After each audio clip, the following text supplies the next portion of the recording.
want to thank our sponsors, Micky Finn's, MPD Electric, Carolina Bank, Pepsi of Florence. Excited to have Bill Maher with us. Now let's go to the interview with Bill Maher. We've had a myriad of guests on this show. We've taken advantage of opportunities to have people on this show that you probably would go, why are they on this particular show? This may be one of the most unique examples of our 12 years of being on the radio. We're a conservative political radio show in Red State, South Carolina, welcoming Bill Maher to our show. Mr. Maher, good morning. How are you, sir? I'm all right, Ken. How you doing? We are doing well. The reason for you being on our show is because you're doing a comedy tour. You'll be at the Township Auditorium Sunday, August 20th, 8 p.m. We'll get the tickets being available here in just a couple of minutes. I'll ask a weird question leading off, but I think it's an appropriate question. You're a stand-up comedian, but you're a lot of other things. How important is being maintaining that discipline in your life today? Well, it's everything to me. I haven't been able to do my show, my HBO show, since April because of the strike out here, which I'm sure you're aware has put all the shows out of business for a while, and we don't know how long that's going to go on. So I still have my podcast, Club Random, which is great, but that's not terribly political by design. That's more free-flowing. My main job is Real Time with Bill Maher on HBO, and that is a show, as I'm sure you know, that welcomes mostly political guests and talks about the news of the week. Now, as far as stand-up goes, for my personal psyche, it's very important. It's been what I've been doing my entire life since I was in my early 20s, is going on the road and telling jokes to strangers, and there's nothing I love more in life than doing that. But it also feeds the show.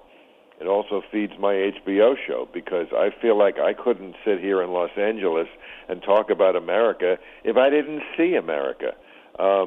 So I love to go to places like the Carolinas. I love the South. I love red states because I get a mixed audience. I don't get a bunch of too politically correct people, because I've never been politically correct. As you know, I'm sure my first show was called Politically Incorrect. And I feel like there's a lot of crazy on both sides. I mean, I have more material than I ever did about the left, because the left went crazier than they ever did. That doesn't mean I've changed my view on the right either, but I think a lot of people just want sensible, in my case, I would call it old school liberalism, but certainly not the nonsense of the woke. I pay attention to what you say because I find you very interesting. Who do you find interesting? Who out there in the public domain says things that Bill Maher listens to and finds uniquely interesting?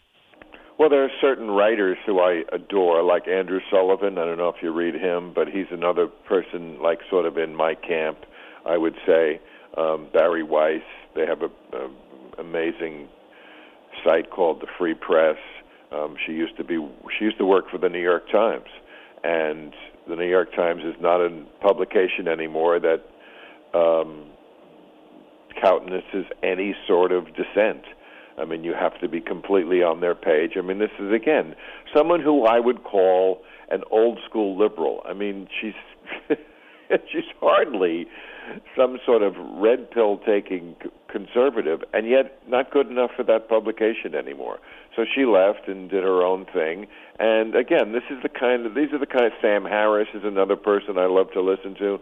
And again, somehow we get called now conservatives, and it's like, you know what? If I don't get on the crazy train with you, and a lot of the stuff that I just don't agree with anymore, like just way too much identity politics and oversensitivity and cancel culture. If I don't get on that train with you, doesn't make me a conservative. I haven't changed. They changed. Bill, what does it say when someone like yourself, Joe Rogan, Tucker Carlson, move the meter more than the aforementioned New York Times, CBS Evening News? What has happened to the proliferation of media when people pay closer attention to people like yourself, and once again, Joe Rogan, Tucker Carlson come to mind, than they do some of the legacy media that we've historically trusted to tell us what's happening in America? Well, first of all, I'm not like Joe Rogan or Tucker Carlson, who both came out for Trump, which would never happen from me. He's a traitor who tried to overthrow the government of the United States. I was the one, the only one, for years, who was saying on my show, this man will never concede losing an election. And then what happened? That's exactly what happened. And all the liberals were laughing at me, mocking me for saying that all those years. But the point of your question, I will answer. The mainstream media has lost a lot of credibility for very good reason. I mentioned the New York Times. The New York Times used to be known as the paper of record. I guess they'd still like to be called that. But they're not. It's one thing to have your opinion on the opinion page. We get that. You should have that. It's called the editorial page, the op-ed. But their opinion is on the front page now. I used to be able to rely on them to just give me a dispassionate view of a story. But that's not how the media works now. They work backwards from how will the people on our team who mostly read our publication or watch our show, how do they want us to give this back to them? How can we say it in a way that they won't object to? That if they sit there in a focus group with their hand on the dial, they won't turn it down. Fox News was sued for what did they have to pay? $787 million, I think, for Fox Dominion. And in those trials, it came out that people like Tucker Carlson were saying all along that they all thought it was a bunch of crap, but they said it anyway. They knew Trump lost that election, but they said it anyway because they knew the audience wanted to hear the reverse. So on both sides, they have lost a lot of credibility because that's what they do. They don't tell you what's true. They tell their audience what they think their audience wants to hear. Bill, when you mentioned Trump a second ago, I didn't want to go there, but I'd be very intrigued in your opinion here. I host 20 hours of political radio. I spent about 20 years as an elected official in South Carolina, statewide and at the local level. What do you make of, not Trump the candidate, narcissism and bombastic and a lot of other things, but what do you make with this this discontent that people in flyover country have of what I'll refer to as the credentialed elites? It's a powerful force. It's populism. It's not a coherent governing philosophy. I don't defend it at that level, but there's no doubt that there's a kind of an unbridled energy in Heartland, USA, in flyover country, America, that is not dissipating. It's not going away. It's intensifying, if anything else. What do you make of that energy aside of the person himself? Yeah, I've talked about this a lot on my show, and I talk about it in my stand-up act. It's very possible Trump could win the next election. And what I find from people who I talk to, especially conservative people, what they say to me is, what you guys don't get about Donald Trump is that we don't like him either. We don't like him, but we will vote for him because what they see is going on the left is even crazier. And that is quite an accomplishment. When you can make Donald Trump look like the the more sane person in an election, that is really, but you know what? I get it. I would never vote for Trump, but I get it. I do.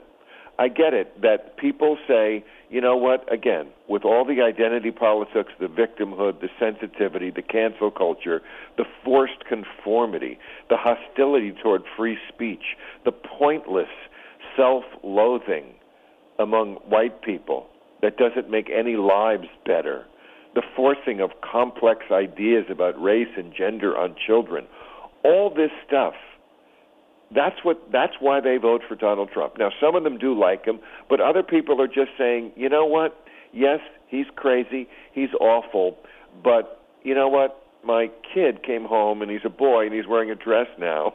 So I need a stick as big as Donald Trump to beat back your nonsense. That's what's going on there. You've established yourself. I got to believe you're in kind of a liberated place. You say and do about what you want to say and do. But for a young comedian, can you imagine it being much harder now because of, you mentioned cancel culture a second ago. Is it harder to be funny now than ever before? Yes. And of course, that generation, they don't even want to be, because they're so locked into that mindset of super political correctness. I mean, it's so funny. I did a show in the 90s, Politically Incorrect, and I thought I was trying to drive a stake into the heart of political correctness, which I always defined as, the opposite of honesty. I mean, when you're politically correct, you're saying the thing that people think you should say, not the thing that's true, and I was reacting against that. Well, obviously I failed miserably because I didn't drive a stake into anything. It's worse now than ever. And I don't see a lot of younger comedians, but when I do, a lot of them have lost the thread back to what makes comedy great, which is comedy is telling the truth. It's saying those things that people are thinking that they won't say out loud. It's saying those things that other people dare not say, and that's what makes people laugh. Laughter is involuntary.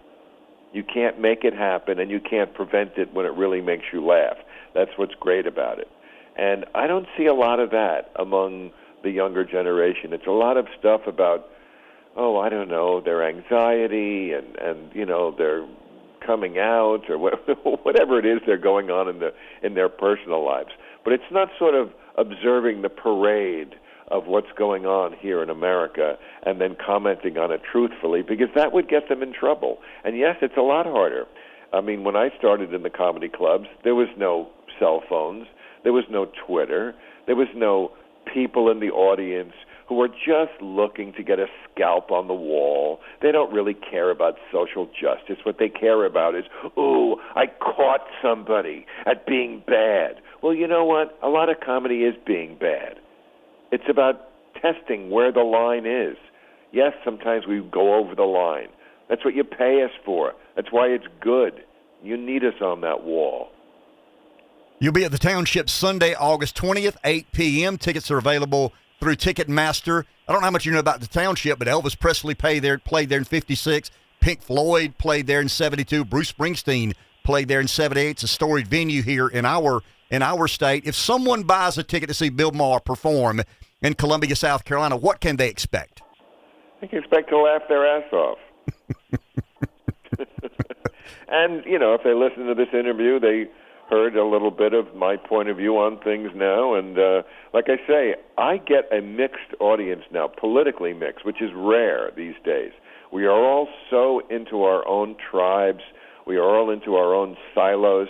It's terrible. It's one of the things that's tearing this country apart. We used to be able to sit down with each other, even if we knew we didn't agree, and that was okay. You don't have to agree with everybody on everything, and you never will. This is a big country with lots of people in it, and most of them don't think like you. Get over yourself, sit down with them, enjoy their company, and that goes on in my show. I love it. I make fun of Trump, and everybody laughs, even the people who probably voted for him, and I make fun of the left, and the liberals laugh at that too, because it's undeniably ridiculous, some of the places they've gone to, and I feel like we're doing something good in that audience. We are learning that we can sit together and be a community again, because this country has to learn how to do that again. Well, I'll give you a compliment. I mean, I'm a fairly conservative. I mean, I'd be right of center. I read where Willie Nelson once said, if we really get to know one another, we'll find out how much in common we really do have. But you interest me. You say things that I disagree with, but I find unbelievably interesting, and it forces me to scratch my head and do a bit of self-evaluating, self-awareness, introspection. And at the end of the day, I think that's what the world is woefully lacking, is our ability to be introspective about what we believe, why we believe it, and how can we respect people who believe something fundamentally different. Bill, thank you so much for your time. Great. We're excited to have you in our state. That is Sunday, August 20th, Township Auditorium, 8 p.m. Tickets available through Ticketmaster. Bill Maher in concert. Thank you, Mr. Maher. Ken, I appreciate it. Thank you very much. I want to thank our sponsors. Carolina Bank serves communities throughout northeastern South Carolina, offering a wide range of services to meet every personal or business need, from straightforward accounts to complex finances. They're prepared to help you reach your financial goals. Carolina Bank, banking on tradition since 1936. Member FDIC. Pepsi of Florence represent the entire product line of PepsiCo, one of the world's leading food and beverage companies. Pepsi of Florence also serve brands from other great companies such as Dr. Pepper, Canada Dry, Lipton Tea, Gatorade, and various regional brands. Micky Finn's largest South Carolina liquor wholesaler, serving every county in the state, largest bourbon selection statewide. They ship wines to 43 states, opening soon a new beverage warehouse across from Buc-ee's on I-95 in Florence. They support USC athletics, including Williams-Brice and Colonial Life Arena. Marlboro PD Electric Co-op. If you're in big business and looking for an industrial park in the South to build your new plant, consider Marlboro PD Electric Co-op's new PD Commerce Center, an industrial park located at the I-95 exit in Florence, South Carolina. Check it out at MPDC Co-op or PDEC.com.